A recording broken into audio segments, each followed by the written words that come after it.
बिस्मिल्लाहिर्रहमानिर्रहीम।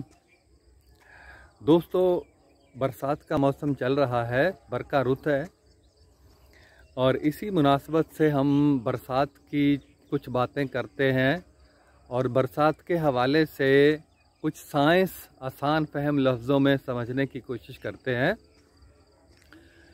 आप जानते हैं कि बरसात के मौसम में कीड़े मकोड़े बहुत निकल आते हैं, बल्कि मैं कहूँगा कीड़े पतंगे तो ज़्यादा बेहतर है।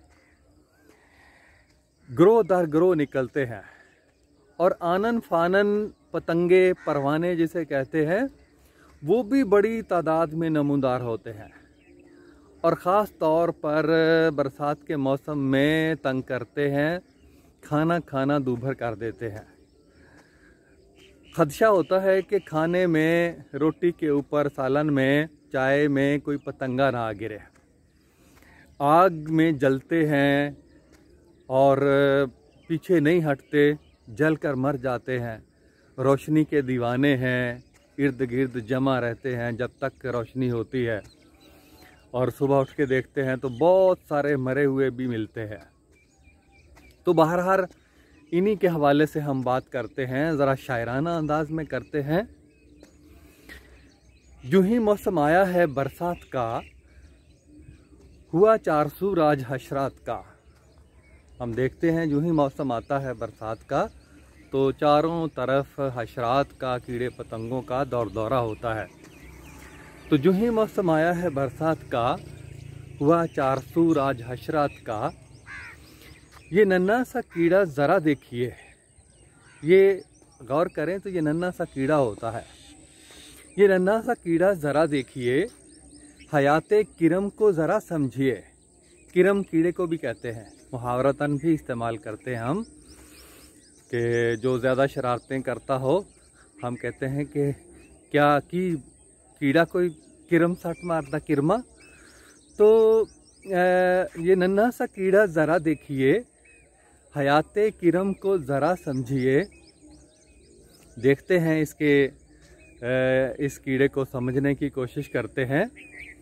ये नन्हा सा कीड़ा, यूं ही मौसम आता है बरसात का तो हो चारसू राज हशरात का।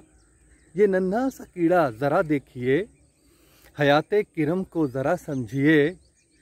मराहल हैं इसकी हयाती के चार, हयाती ज़िंदगी, इसकी ज़िंदगी के 4 मरहले हैं। हयाती, अल्लाह हयाती करे, हम दुआ भी करते हैं। मराहल हैं इसकी हयाती के 4, ये हों एक पढ़ने से, ये हों याद पढ़ने से बस एक बार पढ़ें तो याद हो जाएंगे आपको इंशाल्लाह। मराहल हैं इसकी हयाती के 4, ये हों याद पढ़ने से बस एक बार। ये कौन से मराहल हैं? कि अंडा है, अंडा मरहला, पहला मरहला अंडा, इसका कीड़े मकोड़ों का अंडा होता है सबसे पहले है। अंडा, पहल रूप और मंज रूप। पहला मरहला अंडा, दूसरा मरहला पहल रूप, पहला रूप, पहली शक्ल, और तीसरा मरहला मंज रूप है। अंडा, पहल रूप और मंज रूप, कहें आखिरी दौर को अंत रूप। ये 4 मरहले हैं।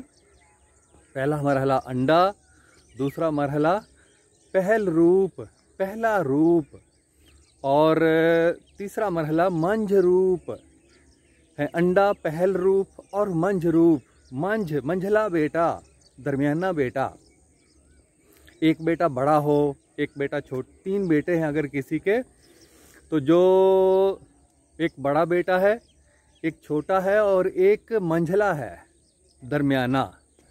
तो ये मंझ रूप, दरमियाना रूप, दरमियानी शक्ल है अंडा। ये 4 मराहल हैं। पहला मरहला है अंडा, पहल रूप और मंझ रूप, कहें आखिरी रूप को अंत रूप। अंत, आखिरी, ये हिंदी का लफ्ज़ है लेकिन हम उर्दू में भी इस्तेमाल करते हैं।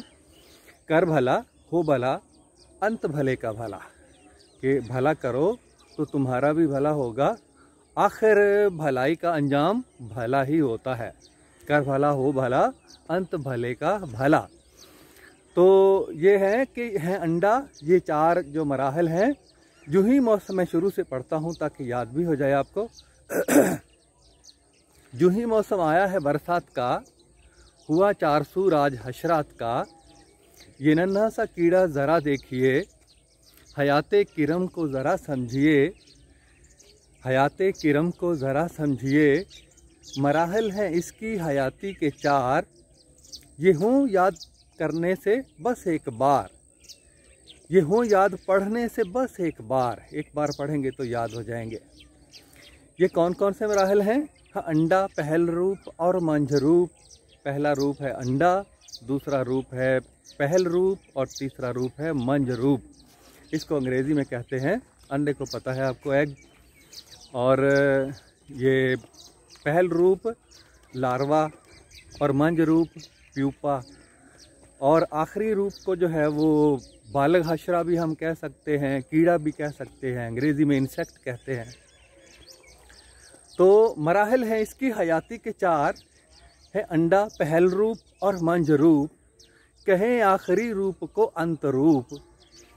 तो ये चार बड़े आसान हैं मरहले हैं। अंडा होता है और पहला रूप पहल रूप होता है, और दरमियान वाला रूप मंझ रूप होता है, और आखिरी रूप जो है वो बालग हशरा, जो बालग कीड़ा, जो जवान कीड़ा हो जाता है, उसको कीड़ा भी हम सिर्फ कह सकते हैं, और हशरा भी कहते हैं।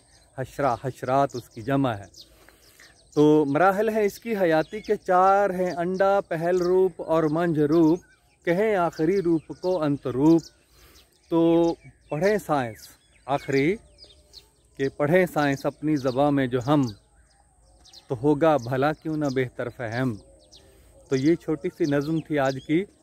इसमें आपने जो कीड़े पतंगे हैं उसकी ज़िंदगी के 4 अदवार के बारे में पढ़ा है। 4 दौर हैं, 4 मराहल हैं जिससे वो गुज़र कर बालग हशरा तक पहुँचते हैं। पहला अंडा, दूसरा पहल रूप, तीसरा मंझ रूप और चौथा अंत रूप।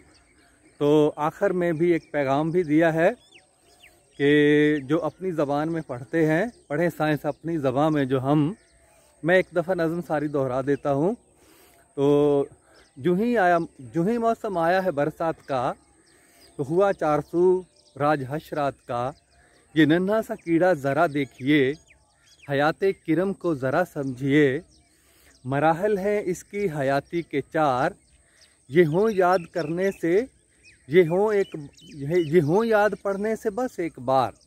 मराहल हैं इसकी हयाती के चार, ये हों याद पढ़ने से बस एक बार।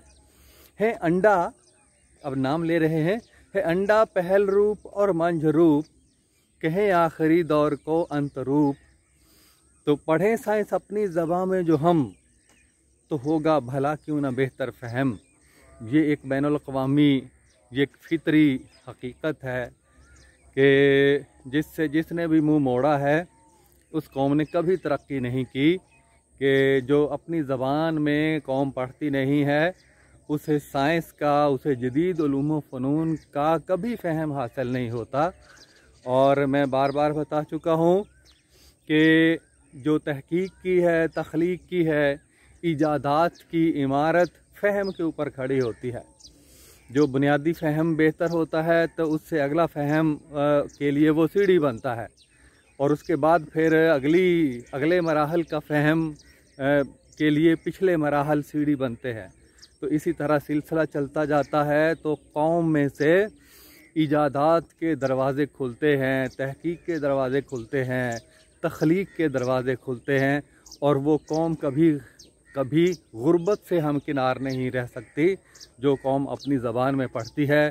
और उसके बच्चों की सेहत अच्छी होती है क्योंकि उसकी तवानाइयाँ जो बहुत सारी दूसरी ज़बान में पढ़ने से ज़ाया हो जाती हैं, वो मुफीद कामों में इस्तेमाल होती हैं। वो खुश रहते हैं, वो कौमें खुश रहती हैं जो अपनी ज़बान में पढ़ती हैं, क्योंकि कम से कम बोझ लेकर चलने वाला मुसाफिर ही ज़्यादा बेहतर तरीके से मंजिल तक पहुंच सकता है।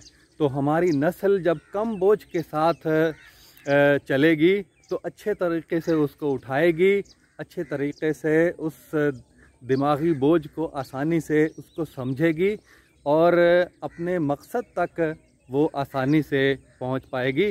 तो मेरी अल्लाह से दुआ है कि अल्लाह ताला हमें इस फितरी तरीके को अपना कर अपने मुल्क और कौम को तरक्की की मनाज़िल तय करने के लिए तैयार करने की तौफ़ीक़ अता फ़रमाए।